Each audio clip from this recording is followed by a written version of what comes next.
Get that fucking trash out of your life. You have legacies to build. We grew that business from 3.4 million to 17.1. Horsepower, not horse shit. You want to be the parent that's an ally. They don't need another fucking friend. Not everybody's cup of whiskey. Toughest advice for the toughest businessmen. Be relentless. Emery and I, it's Saturday night, Easter weekend, and what are we doing? We are heading out to pass out what, Emery? Flyers. So more dog walking flyers. Emery has a brand new client she got last week from, how did you get a brand new client last week? I didn't. Yeah, you got the new one beside us. That wasn't this week, that was today.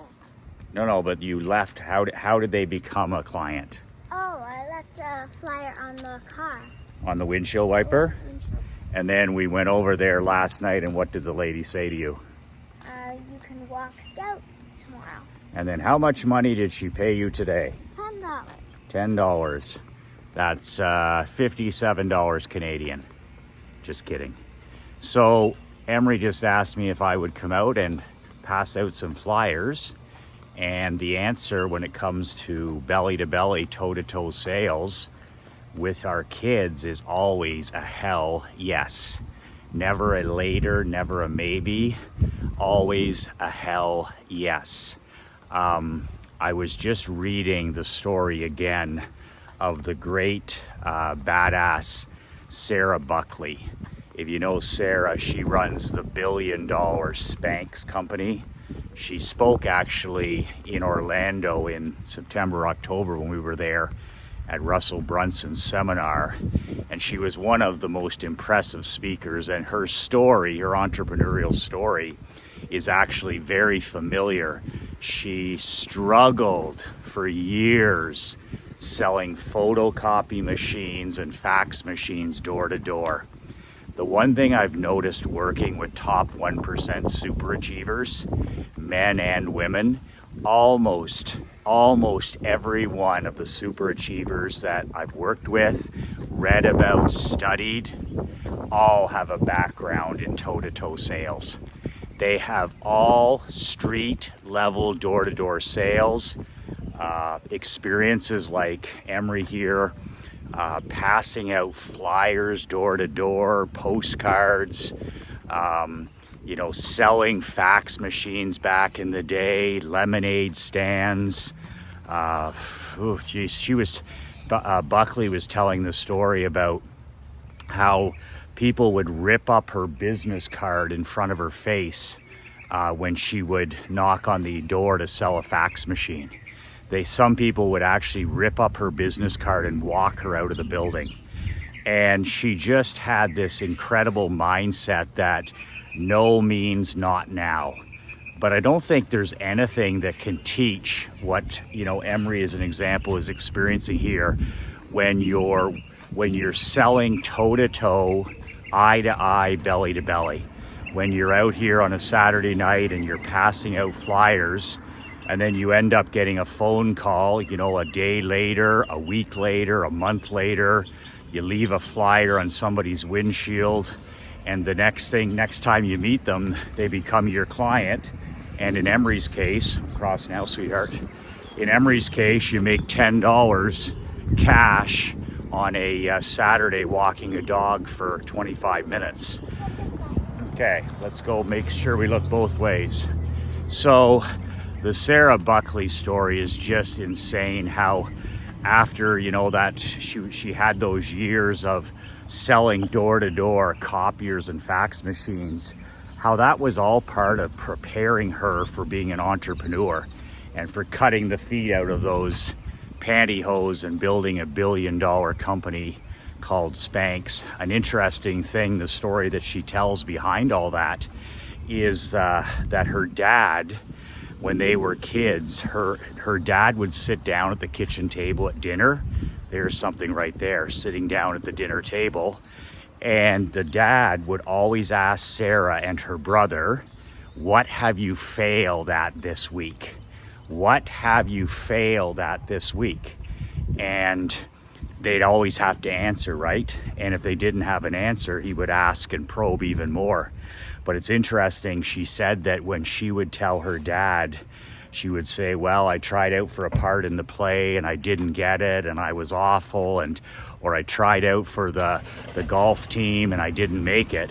Her dad would literally stand up at the kitchen table and give her a monster high five.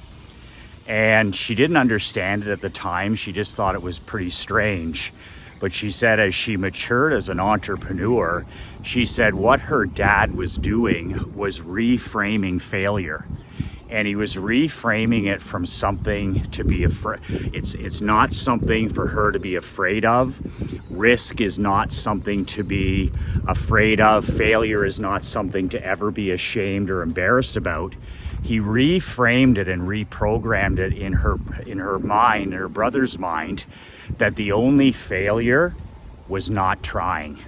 The only failure was not trying. And she said that carried her through so many of those years of knocking on doors, door to door, selling photocopiers, fax machines, failing 95% of the time.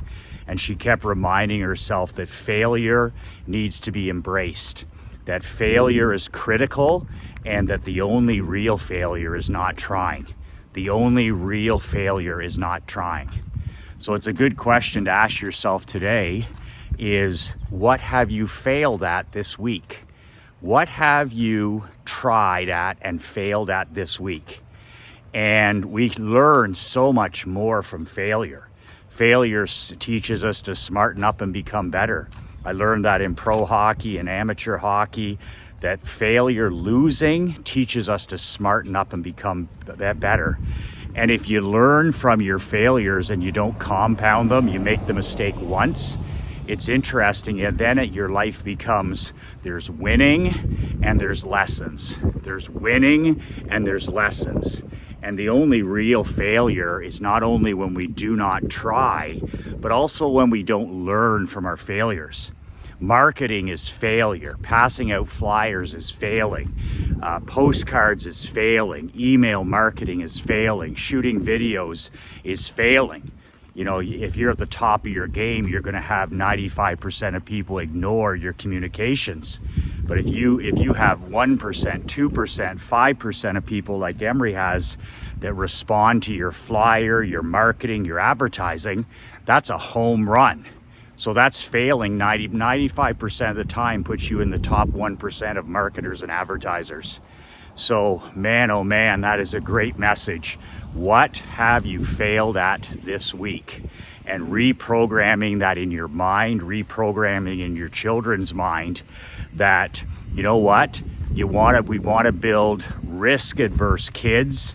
We want to build fearless children. We want to build fearless teenagers.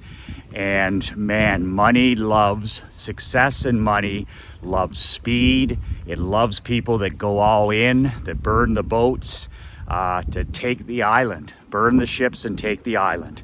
When everybody else is hiding at home, we're out here, okay, swinging for the fences. Keep swinging for the fences. So that's the Sarah Buckley story from today that I just came across a second time, and it was just a great example of the greats all have a background in door-to-door sales. And here we are out on a Saturday evening. Not only do we get to spend time together, but we also get to spend time together out here selling and talking to people and working on that entrepreneurial spirit. This guy's going to back out. He has no idea that we're here, so we'll just watch. Where do you want to start sending these flyers out? Your client, where's your client? Right. Okay, well, come ahead. Thank you. Okay, so there we go. She knows that we're here. So, We've already passed Joey. okay, well, any of these houses will work. So we got work to do, and if the doors, like I said, are still open to my World Building Mastermind for another day, if you're interested in joining, immigration is open for another day, 24 hours, badassworldbuilders.com.